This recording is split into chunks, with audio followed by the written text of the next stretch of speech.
Choice Hotels get you more for your money so you can maximize any road trip.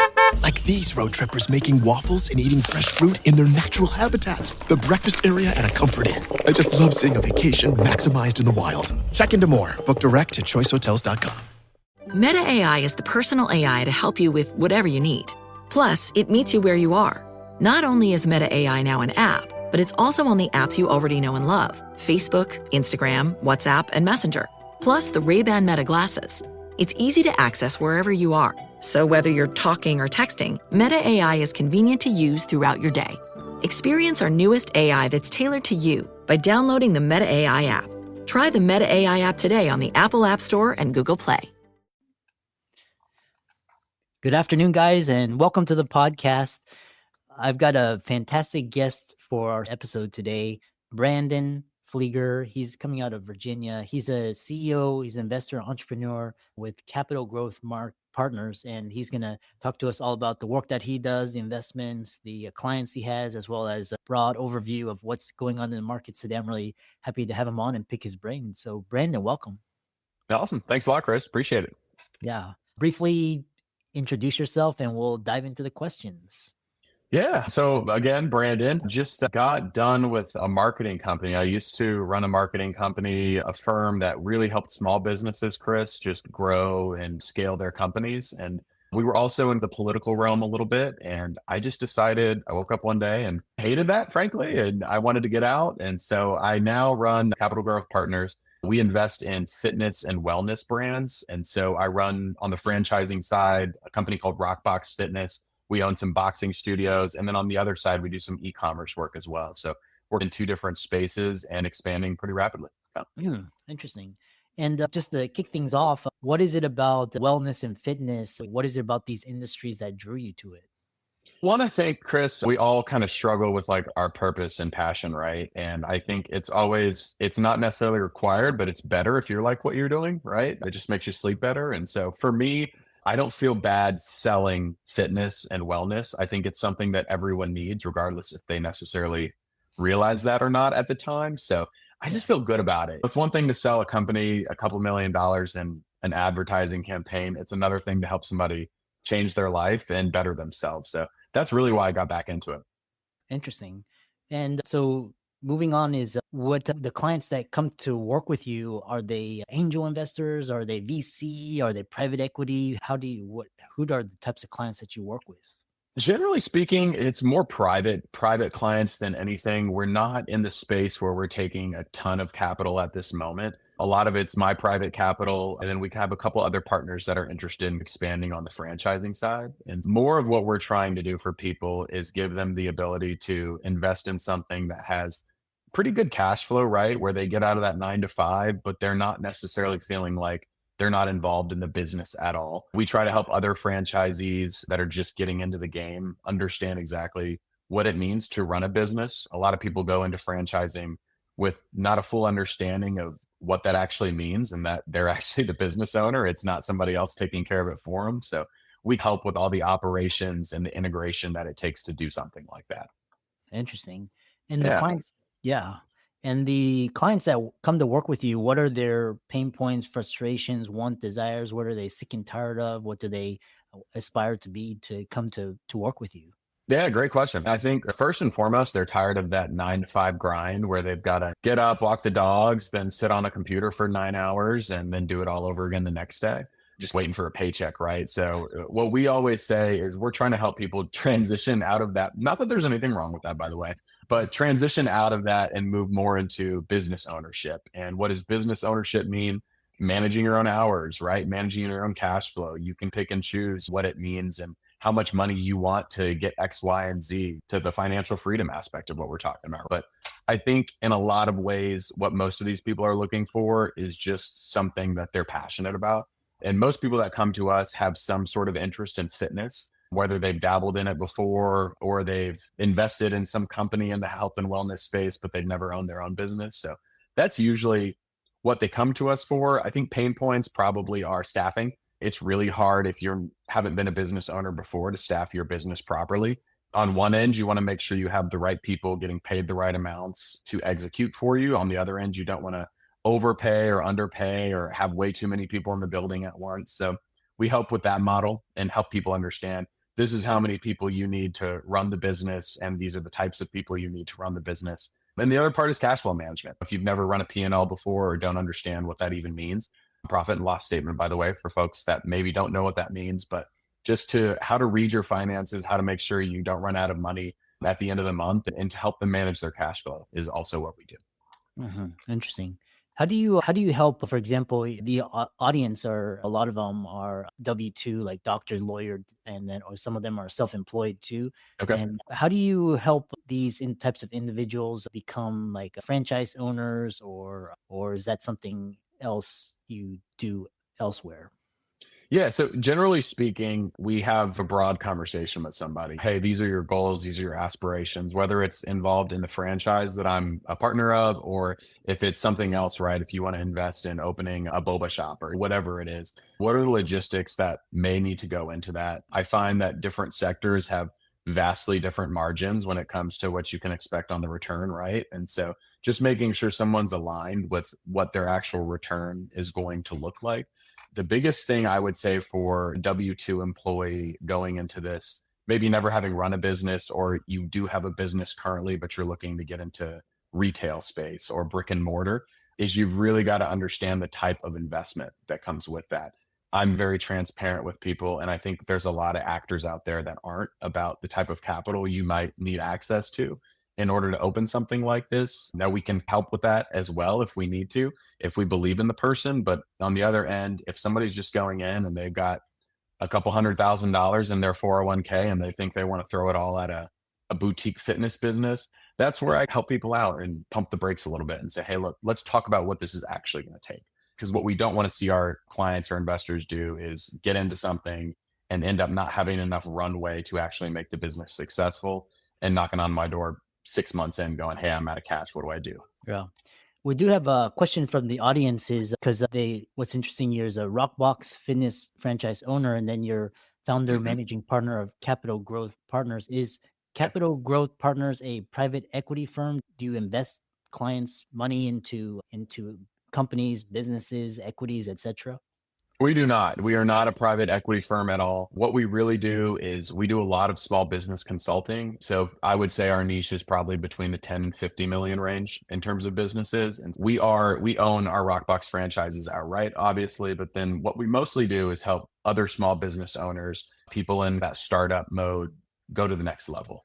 And that usually looks something like walking them through their financials and how do we go out there and get more money, or from the other perspective is people, right? If you've got somebody in the wrong seat on your bus, we got to figure out how to move that person out and get the right person in there so we can help them be successful. Interesting. So what's been your biggest pain point or frustration doing this, and what did you learn from it? So I think for me, and this is before Capital Growth Partners, even when we just first became a franchisee at RockBox, a little bit smaller of a picture, right? Is that I got into things thinking that I was going to have all this freedom and the hours were going to be a lot less than what I was doing when I was the CEO of that marketing firm. And I think that I always like to tell anybody that talks to me about it is I kind of punched me in the face, right? It was not exactly like that. I was working 60 to 70 hour weeks for a while. And you have to get out, especially if you come in at it like I was from a W-2 employee perspective into business ownership. You got to realize that it's not just going to be punching in and punching out, right? That is all your money and it's all on the line, and you got to do everything in your power to help get that thing moving. And then at some point you move from operator to owner, and moving from operator to owner is really hard for a lot of entrepreneurs because they're so used to managing the business and they know exactly what to expect out of their output that it's hard to give faith to the other people around them. And I struggled with that too. I had to give my team some space instead of managing the business right there and then. I've had to step out a lot, and now I'm at about 10 hours per week on that business, and the rest of it I focus on our consulting company. Interesting. Yeah. What's because a lot of you talk about this shift in mindset from just operator working in the business versus working on. What's that key mindset shift to go from operator to owner? I would say aspirationally, if you want to grow your business, or in our example, if we want to open up more franchises, or if you want to take your consulting company to the next level and really expand it, at some point you have to step out and you have to start giving the people that you hire to do a job the space to do that job. And that does not mean, by the way, that you don't manage to expectations and to KPIs and to metrics, because that's what matters, right? You don't want to just say, here's the keys, I'll see you next week and see how things are going. You still have meetings, you inspect what you expect, right?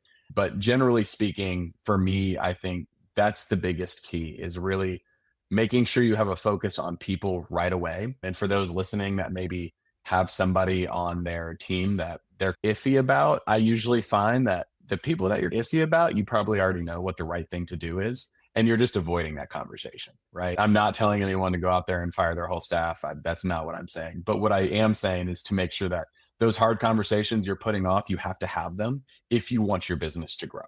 Yeah. It's interesting because this podcast has so many guests that have talked about like buying a business, acquiring a business, starting a business. And I see you're an entrepreneur. For the audience that they have capital when they're looking to deploy it, why would they like go into a franchise or like versus just invest in the public equity markets or real estate? Why would they take such a risk?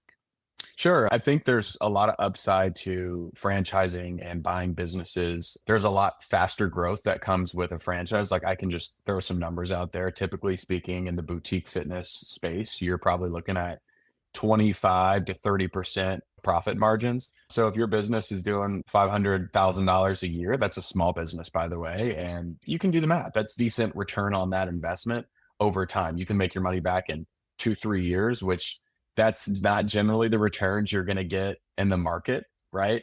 But there is the sweat equity, as I call it, right? It's not easy to open a business to the points that we were just talking about, where your time goes into it. You have to value all those things. So if you're telling me that you've got just $100,000 to invest and you're trying to decide between the markets and a franchise, I think it depends on where you want to put your time. That franchise is going to pay you more money long-term, probably, than that investment might, especially if you can get it into a place where it's shooting off $10,000 to $15,000 a month. Like people can do the math on here, right? That's good money.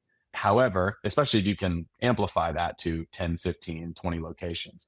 But if you're not ready to put the time in, you still want to keep your 9 to 5 job and you just have some money you want to invest, I would push you to the markets because there is some guaranteed safety. Franchising specifically, because you asked about that, is more about some safeguards around the business. So for example, they're going to put some parameters around what you can and cannot do.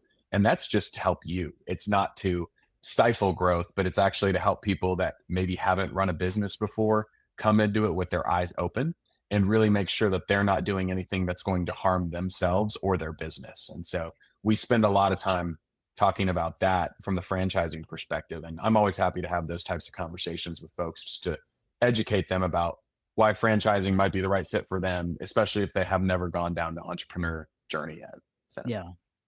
Another question I have for you is, what are the key skill sets? Because a lot of people I've talked to with this buy and acquire business or franchising, these kind of versus just investing in your own business or investing in yourself or the real estate, etc. What is the key skill set that'll make you successful as a either owner operator of a franchise or buying, acquiring a business and so on? Yeah, I think I have 2 top of mind. The first one would definitely be sales. And it's something that particularly me coming into entrepreneurship, I didn't used to be very strong at. And so I talk a lot about this on other podcasts and wherever I am when I'm consulting my small business owners, is that you've got to put an emphasis on sales, regardless of what your business is. So for example, if you're a pest control company or HVAC services, or if you're a private equity firm, no matter what, you're selling something. You're either selling yourself, you're asking people for money, you're selling your services. In my instance, I'm selling myself to somebody to have them trust me enough to give me a little bit of money so I can help them grow their business, right? So we're all selling at all points in time. And I think too often do we put that to the side and we think that we can just crunch numbers and expense ourselves to profit. And at the end of the day, if you're not growing, you're dying. That's not to say that the back end financials aren't important, which I'm going to talk about next, but sales is probably number one for me. The second thing I would say everybody out there needs to fully understand, and I'm shocked at how many people don't, is marketing. I mentioned before I ran a marketing firm, and I don't know how many times we sat down with small business owners and big businesses, right? And millions of dollars going against marketing without any form of understanding about if you're growing a business, you should be spending roughly between 5 and 10% of your total revenue towards marketing. Now, that doesn't mean just flush it all down digital marketing. There are other ways to market your business strategically. But I have talked to, even in the last week, 2 business owners specifically that decided to cut marketing off completely, and they were going to try to do it on their own and cut out their agency or whoever they were working with. And that's a mistake, in my opinion. You have to understand that your digital marketing footprint is everything nowadays. I think we see, 250 ads in a minute right now if you're just scrolling on Instagram. That would be my next thing, is really focusing on, if you don't understand marketing, get somebody in your zone that understands marketing. And the last piece I think would be financial literacy, is just understanding how to read a P&L. And at least if you don't understand that and that's not your skill set, get somebody else in there that does. Because I've seen a lot of business owners think they were doing really great on paper and then say, hey, I'm out of money. And I don't know how that happened. And that would be my last one, is so sales, marketing, and understanding your financials. Yeah. Yeah, I know a couple of my colleagues, they're like, yeah, we had a profitable year. And then when it comes time to pay staff or pay taxes, they're like, where'd all the money go? You were profitable. Yeah.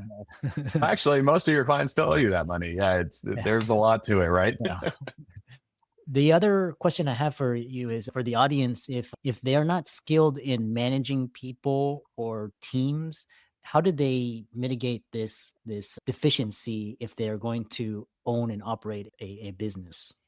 Yeah, I will. I'll share a story, because I was just talking to one of our clients this morning about that. And this client is not very outward facing. He's an introvert. He's really good at the back end. He was rattling off all his expenses to me and how he's tightening up in certain areas. And all that was great. But when it comes down to communicating expectations to his team, he struggles a lot with that. So the most important thing I find is, if you have the ability, and there's parameters around this, but if you have the ability to get somebody in your business that is that people person, that is a very clear and cut communicator, I call them the executor or the operator, that can actually run the business, and you're more of the strategy and the behind the scenes, you need to do that. I have another story where I used to be partners in a marketing firm, and the majority owner of the marketing firm was a genius on the marketing front. But when it came to having those conversations, and particularly the tough conversations, it just wasn't a skill set. It never ended the way it was supposed to. And people left that meeting confused or upset. And so that was really my role. I was the person that comes in and communicates expectations, and his role was the one that sets the expectations and was more of the creative behind the scenes. Finding your partner in crime, I think, is number one. And if you can't do that, there's a lot of ways to improve communications. There's a lot of free resources out there on Google and LinkedIn and YouTube, but investing in that side of your business is really important, and it doesn't have to be expensive. Finding a coach out there that maybe can walk you through that if you can't afford to bring somebody else in to do it for you. But you got to have clear communication, because you can have a wonderful business, but if people don't understand what they're being held accountable for, it'll all fall apart around you. Yeah. Yeah, and I've seen it with Facebook. Sheryl Sandberg, she's this, and then another, my colleague, he was just shy and introverted, could not communicate, and so they brought in a COO that can actually do the things like what you were describing. Yeah. If people wanted to connect with you and learn more about what you do at Capital Growth Partners, or learn about franchise, like a RockBox Fitness, how could they do that? Yeah, I think that the best way to talk about the franchising side is just to shoot me a message or an email. It's at BMCKEE, and that's at rockboxfitness.com.